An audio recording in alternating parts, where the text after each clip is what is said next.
एक private school के अंदर बच्चे पढ़ रहे थे, हल्की हल्की सी बारिश हो रही थी। तभी वहां पर डिस्ट्रिक्ट कलेक्टर की गाड़ी आकर रुकती है। उस गाड़ी को देखने के बाद स्कूल के अंदर जितने भी लोग थे वो सभी हैरान और आश्चर्यचकित हो जाते हैं कि इतने बड़े अधिकारी आज इस प्राइवेट स्कूल में क्यों आए हैं। उसके बाद उस गाड़ी से डिस्ट्रिक्ट कलेक्टर उतरते हैं, उनके साथ उनके गार्ड भी थे और सीधा प्रिंसिपल ऑफिस के अंदर चले जाते हैं। वहाँ जाकर वह एक टीचर के बारे में पूछने लगते हैं जिनका नाम था मुकेश। मुकेश सर के बारे में जैसे ही वो प्रिंसिपल सर से पूछते हैं तो प्रिंसिपल सर भी हैरान है कि इतने बड़े अधिकारी को उनसे आखिर ऐसा क्या काम हो गया। तो वह पूछ बैठते हैं कि आपको उनसे क्या काम है। तो जो कलेक्टर साहब थे वो कहते हैं कि मुझे उनके कुछ पैसे लौटाने हैं और इसी वजह से मुझे उनके बारे में जानना है। तो प्रिंसिपल सर बताते हैं कि वो काफ़ी दिन पहले यहाँ से रिटायरमेंट लेकर जा चुके हैं, लेकिन अगर आप चाहते हो तो मैं उनका एड्रेस आपको निकाल कर दे सकता हूँ। इसके बाद वो कहते हैं कि जल्द से जल्द उनका एड्रेस मुझे दे दीजिए।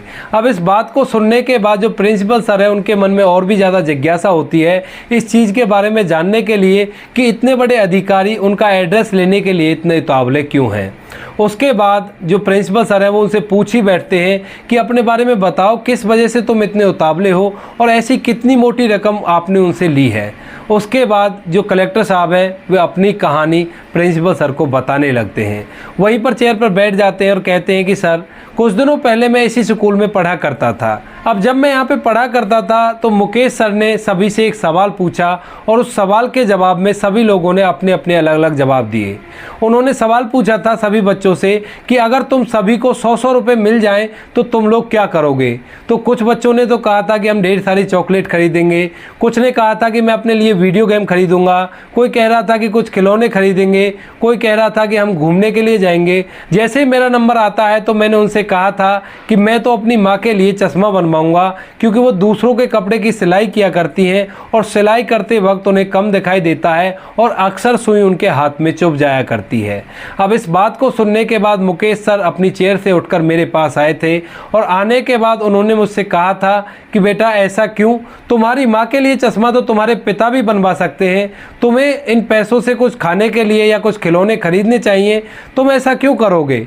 उसके बाद जो वह लड़का था जो फिलहाल कलेक्टर साहब थे वो कहता है कि साहब, मेरे पिता की मौत तो बचपन में ही हो गई थी। उसके बाद मेरी माँ मुझे दूसरों के घरों में काम करके पढ़ा लिखा रही है और वह दूसरों के कपड़े भी सिया करती है। उनकी आंखें कमज़ोर हो गई हैं और उनके लिए अगर चश्मा बन जाएगा तो सुई बार बार उनकी उंगली में नहीं चुभेगी।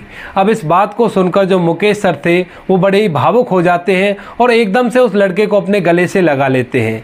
कहते हैं कि बेटा, जो जवाब तुमने दिया है इससे साफ जाहिर हो रहा है कि तुम एक दिन जरूर कामयाब होगे। उसके बाद मुकेश सर उस लड़के को 100 की जगह 200 रुपए देते हैं और कहते हैं कि बेटा, ये 100 रुपए तो मेरे वादे के हिसाब से हैं, लेकिन ये 100 रुपए जो मैं तुम्हें और ज़्यादा दे रहा हूँ इनको भी तुम रख लो और जब तुम्हारे पास पैसे हो जाए तो मुझे लौटा देना। उसके बाद कलेक्टर साहब बताते हैं कि उसके बाद उन्होंने कई बार मेरी मदद की थी। जब स्कूल के अंदर कोई फ्री की ड्रेस मिला करती थी या फिर अगली क्लास के लिए किताबों का इंतजाम कराने में कई बार उन्होंने मेरी हेल्प की थी पढ़ाई में, और उसी वजह से मैं आज उनके 100 रुपये लौटाने के लिए यहाँ पर आया हूँ। अब इस बात को जैसे प्रिंसिपल सर सुनते हैं तो वो थोड़े से भावुक हो जाते हैं और उनकी आंखों से आंसू बहने लगते हैं। इधर इस बात को सुनाते हुए कलेक्टर साहब भी भावुक हो गए थे और वो भी कुर्सी पर बैठकर उनकी आंखों से आंसू निकल रहे थे। अब उसके बाद प्रिंसिपल सर उनसे कहते हैं कि वो तो रिटायर हो गए हैं काफ़ी दिनों पहले, लेकिन पुरानी फाइलों में से उनका एड्रेस मैं आपको दे सकता हूँ। उसके बाद प्रिंसिपल सर पुरानी फाइलों को खंगालते हैं और उनमें से मुकेश सर का पुराना एड्रेस निकाल कर उसे दे देते हैं। उसके बाद कलेक्टर साहब उस एड्रेस को लेते हैं और अपनी गाड़ी में बैठकर फ़ौरन से उस एड्रेस के लिए निकल जाते हैं। थोड़ी देर सफ़र तय करने के बाद वो उस जगह पर पहुंच जाते हैं जहां का एड्रेस उन्हें मिला था। वहां जाकर जैसे वो पता करते हैं तो अब वो लोग यहां पर नहीं रहा करते हैं। कई साल पहले वो यहां से शिफ्ट होकर किसी शहर में चले गए थे। अड़ोसी पड़ोसियों से जब पता किया तो शहर का एड्रेस भी उन्हें मिल जाता है। उसके बाद कलेक्टर साहब उस एड्रेस को लेकर उस शहर के एड्रेस के लिए निकल जाते हैं। थोड़ा सा सफ़र करने के बाद वो लोग शहर में भी पहुंच जाते हैं और जैसे एड्रेस पर जाकर दरवाज़ा खटखटाते हैं तो अंदर से एक लड़का दरवाज़ा खोलता है और कहता है कि हाँ जी, कहिए आपको किससे मिलना है। उसके बाद जो कलेक्टर साहब थे वो कहते हैं कि हमें मुकेश सर से मिलना है, क्या मुकेश सर का घर यही है। अब इस बात को सुनकर मुकेश सर का लड़का एकदम से हैरान हो जाता है और सोचने लगता है कि आखिर पिताजी से इसको ऐसा क्या काम है, क्योंकि मुकेश सर का जो लड़का था वो बिल्कुल भी अच्छा नहीं था। उन्होंने अपने पिता को वृद्धाश्रम में छोड़ रखा था। वह अपनी पत्नी और बच्चों के साथ इस जगह पर रहा करता, लेकिन पिता को वृद्धाश्रम छोड़कर आ गया था। तकरीबन 2-3 साल हो गए थे उसे वृद्धाश्रम छोड़े हुए। तो वह कहता है कि आपको उनसे क्या काम है। तो वो कहता है कि उनके कुछ पैसे लौटाने हैं और इसी वजह से मुझे उनसे मिलना है। तो वो कहता है कि मैं उनका बेटा हूं, आपको जो पैसे देने आप मुझे ही दे सकते हो, मैं उन पैसों को उन्हें दे दूंगा। लेकिन कलेक्टर साहब जिद करते हैं कि मुझे ये बताओ कि वो फ़िलहाल है कहाँ। तो उसके बाद मुकेश सर के बेटे को बताना पड़ता है कि उसने अपने पिता को वृद्धाश्रम छोड़ दिया है। उसके बाद कलेक्टर साहब उस वृद्धाश्रम का एड्रेस लेते हैं और सीधा उस वृद्धाश्रम में पहुंच जाते हैं। वहां जाकर जो कलेक्टर साहब हैं वो मुकेश सर के बारे में वहां पर पूछताछ करते हैं और उन्हें पता चल जाता है कि उनका कमरा कौन सा है। उसके बाद कलेक्टर साहब अपने गार्ड को वहीं पर बैठाकर सीधा मुकेश सर के पास जाता है।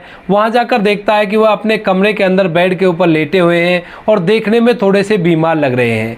वहां जाकर कलेक्टर साहब जैसे उनके पैर छूते हैं तो पैर छूते वो एकदम से कहते हैं कि बेटा कौन और आप यहाँ पर क्यों आए हो। इस बात को कहते हुए वो बिस्तर पर बैठ ही गए थे। तभी जो कलेक्टर साहब है वो बताते हैं कि सर मेरा नाम संजय है और आपने मुझे उस टाइम पे पढ़ाया था। उसके बाद जो मुकेश सर थे उनकी याददाश्त भी थोड़ी कमज़ोर हो गई थी। वह अपने दिमाग पर जोर डालते हैं और थोड़ी देर दिमाग पर जोर डालने के बाद उन्हें याद आ जाता है कि ये वही लड़का है जिसको उन्होंने 200 रुपये दिए थे अपनी माँ के लिए चश्मा बनवाने के लिए। तो एकदम से उससे कहते हैं कि अच्छा बेटा तू तो वही संजय है ना जिसको मैंने 200 रुपये दिए थे अपनी माँ के लिए चश्मा बनवाने के लिए। तो इस बात को सुनकर कलेक्टर साहब कहते हैं कि हाँ सर मैं वही संजय हूँ जिसको आपने कभी 200 रुपये दिए थे और कहा था कि 100 रुपये तो तुम्हारे ही है, लेकिन 100 रुपये अगर तुम्हारे पास हो जाए तो लौटा देना। तो आज मैं आपको उन 100 रुपयों को लौटाने के लिए आया हूं। अब इस बात को जैसे ही मुकेश सर सुनते हैं तो उनकी आंखों में आंसू आने लगते हैं और आंसुओं की लड़ी उनकी आंखों से टपकने लगती है। अब इन आंसुओं को देखकर जो कलेक्टर साहब थे वो थोड़े से हैरान हो जाते हैं और कहते हैं कि सर आप इस तरह से क्यों रो रहे हो। उसके बाद जो मुकेश सर थे वह अपनी पूरी कहानी कलेक्टर संजय को बताते हैं। वह कहते हैं कि बेटा उस टाइम पे मैंने तुम्हें 100 रुपये दिए थे और तुमने उन पैसों को आज तक याद रखा है और एक मेरा बेटा है जिसको मैंने पाल पोस कर बड़ा कर दिया और उसके बाद भी वो मेरी भावनाओं को नहीं समझ पाया। दरअसल दोस्तों मुकेश सर की एक पोती थी जो उसके बेटे की लड़की थी और वह उससे बड़ा ही प्यार किया करते थे और इसके बाद भी उसके बेटे ने उसे वृद्धाश्रम छोड़ दिया था। उसे बार बार अपने बच्चों की याद आया करती थी, लेकिन अब वो बुजुर्ग हो चले थे, करते भी तो क्या करते। इसी बात को लेकर उनकी आंखों में आंसू आ गए थे कि एक तो मेरा वो बेटा है जिसको मैंने पाल पोस कर बड़ा किया और एक ये बेटा है जिसको मैंने 100 रुपये दिए थे और 100 रुपये को लौटाने के लिए वो यहाँ पर आया है। अब उसके बाद वह अपनी आंखों के आंसुओं को पहुँचते हुए उससे हालचाल लेते हैं और उससे पूछते हैं कि बेटा अब तुम करते क्या हो। उसके बाद कलेक्टर साहब उसे अपने बारे में बताते हैं। कहते हैं कि सर उसके बाद मैंने पढ़ाई की और पढ़ाई करने के बाद पूरी मेहनत से और लगन से मैं एक डिस्ट्रिक्ट कलेक्टर बन चुका हूँ। अब जैसे मुकेश सर कलेक्टर साहब के बारे में सुनते हैं तो उसकी पीठ थपड़ते हैं और कहते हैं कि शाबाश बेटा तुमने बहुत अच्छा किया। अब इसके बाद थोड़ी देर तक और उन दोनों में बातें होती हैं और बातें होने के बाद जो कलेक्टर साहब थे वो मुकेश सर से कहते हैं कि सर अपना सामान पैक कीजिए और मेरे साथ चलिए। अब इस बात को सुनकर जो मुकेश सर है वो थोड़ा सा हैरान हो जाते हैं। वो कहते हैं कि बेटा तुम मुझे कहाँ ले जा रहे हो। उसके बाद कलेक्टर साहब कहते हैं कि कहीं नहीं ले जा रहा, आपको अच्छी जगह पर ले जा रहा हूँ। उसके बाद कलेक्टर साहब वृद्धाश्रम से मुकेश सर को लेते हैं और अपने साथ अपनी गाड़ी में बैठा लेते हैं। वहाँ पर जो भी फॉर्मेलिटी थी उनको पूरा कर दिया जाता है और गाड़ी में बैठाने के बाद उन्हें सीधा अपने घर ले आते हैं। उनका एक बहुत ही बड़ा घर था और घर के अंदर उनके 2 बच्चे खेल रहे थे। जैसे ही कलेक्टर साहब की गाड़ी घर के दरवाजे पर रुकती है तो उनके दोनों बच्चे भागकर एकदम से आते हैं कि पापा आ गए, पापा आ गए। और तभी कलेक्टर साहब उस गाड़ी से उतरते हैं और उसके बाद मुकेश सर को भी उस गाड़ी से उतारते हैं। उतारने के बाद कहते हैं कि गुरुजी ये आज से आपका घर है और आप यहीं पर रहोगे, ना कि वृद्धाश्रम में। अब जैसे ही मुकेश सर कलेक्टर साहब की इन बातों को सुनते हैं तो एकदम से हैरान से हो जाते हैं और उनकी आंखों से आंसू फिर से बहने लगते हैं और वो एकदम से कलेक्टर साहब के गले से लग जाते हैं। अब इतनी ही देर में कलेक्टर साहब की पत्नी और उनकी माँ दरवाजे पर आती हैं और उसके बाद मुकेश सर को भी अपने साथ अंदर ले जाती हैं।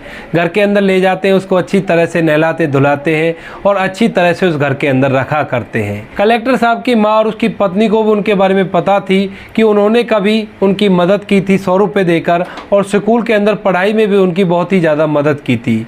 तो इसी वजह से वो लोग उसको बड़ी अच्छी तरह से रखते हैं। कलेक्टर साहब मुकेश सर की अच्छे से सेवा करते हैं, उनके बच्चे उनके साथ खेला करते हैं और धीरे धीरे वो स्वस्थ भी हो जाते हैं, क्योंकि अच्छी तरह से उनकी देखभाल होती है। कलेक्टर साहब की पत्नी भी उनकी देखभाल करती है। इधर जो कलेक्टर साहब की माँ थी वो भी उनके साथ अच्छे से व्यवहार किया करती है।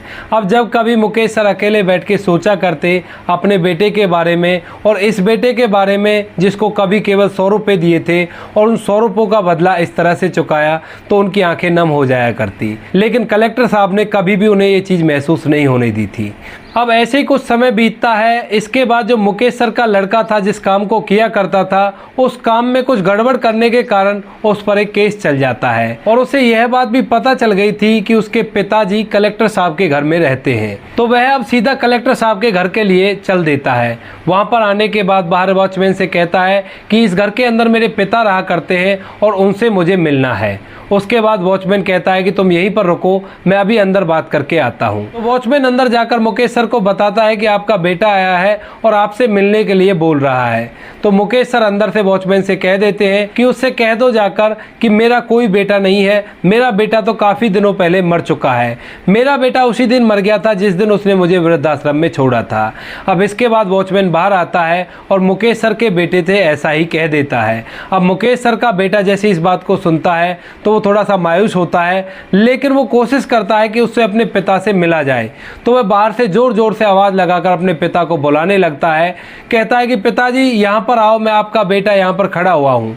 उसके बाद उसके पिता कलेक्टर साहब की पत्नी और कलेक्टर साहब की माँ के साथ बाहर निकलते हैं और बाहर निकलकर उससे कह देते हैं कि कौन बेटा और किसका बेटा? मेरा बेटा तो उसी दिन मर गया था जिस दिन मेरे बेटे ने मुझे वृद्धाश्रम में छोड़ा था। मैंने तुमसे बार बार कहा था कि मुझे वृद्धाश्रम में मत छोड़ो, लेकिन तुमने मेरी एक नहीं मानी थी। तो आज तुम यहाँ पर क्यों आए हो? उसके बाद जो उसका बेटा है वो कहता है कि पिताजी, मैं जेल जाने वाला हूँ, मुझे एक केस में फंसा दिया गया है, अगर आप चाहो तो मेरी जान बच सकती है। आप कलेक्टर साहब से कहकर मुझे इस चीज़ से बचा सकते हो। उसके बाद मुकेश सर कहते हैं कि तेरी यही सज़ा है जो तुझे भगवान ने दी है, इसमें हमारा कोई दोष नहीं है, जो तूने बोया है वो तुझे काटना पड़ेगा। ऐसा कहकर मुकेश सर वॉचमैन से कहकर उसे धक्के मारकर वहाँ से भगवा देते हैं। दोस्तों वह वहाँ से चला गया था। उसके बाद कलेक्टर साहब शाम को घर आते हैं, उनको पता चलता है कि ऐसे ऐसे उनका लड़का आया था और उन्होंने उससे ऐसे कह दिया था। तो कलेक्टर साहब को भी पता चलता है कि वो अपने बेटे से कितने परेशान थे। इसके बाद वो लोग हंसी खुशी उस घर के अंदर रहा करते हैं और इसी तरह से उनके दिन व्यतीत होते हैं। तो दोस्तों ये थी कहानी जहाँ पर एक टीचर ने बच्चे को 100 रुपये दिए और उन 100 रुपयों के बदले उस बच्चे ने उनकी ज़िंदगी ही संवार दी। आप क्या कहना चाहते हो इस कहानी के बारे में? आपकी जो भी राय कमेंट सेक्शन में लिख सकते हो, लोगों के साथ शेयर कर सकते हो। इन कहानियों को सुनाने का उद्देश्य किसी को परेशान करना बिल्कुल भी नहीं है। यह कहानियाँ आपको इसलिए सुनाई जाती है ताकि आप लोग इन कहानियों में से कुछ ना कुछ सीख सको और अपने जीवन में उस चीज़ को अप्लाई कर सको। मिलते हैं किसी नेक्स्ट वीडियो में नए टॉपिक के साथ। तब तक के लिए जय हिंद, जय भारत, जय हिंदुस्तान।